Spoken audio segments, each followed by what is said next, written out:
आपने फरमाया जिन पता नहीं दाड़ी दी अहमियत के वे। आपने फरमाया यारा तू इदा मालिक है ते मेरा भी एक मालिक है। जे कुत्ता खिदमत करके तैनू राजी कर देवे मालिक नू तैनू ते मैं अपने मालिक नू राजी न कर सका तो फिर तो तेरे कुत्ते की दुम चंगी। जे मैं अपने मालिक नू राजी कर लवां तो फिर मेरी दाढ़ी चंगी। गैर मुतवक्के जवाब सुन के गैर मुतवक्के उन्हें आपने मेहमान ठहरा लिया। आपने फरमाया कलमा पढ़ो इंसान दे पुत्र बनो की चवड़ा मारते फिरते। उन्हें कहा अच्छा तुसी हुण जाओ फिलहाल मैं अपने कबीले सारे ये जंगजू बन इन्होंने कलमा पढ़ाना। फरमाया अच्छा तुसी जाओ वापस ते मैं फिर इन्होंने तैयार करना। आप दा विसाल हो गया। आप अपने पुत्र नू फरमाया तगोदार खान को जाना है उन्होंने मेरा वादा याद कराना है। आप दा पुत्र आ गया फकीर दा।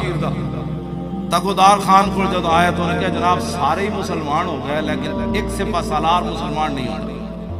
वो कहता मैं ताकत उत्ते यकीन रखना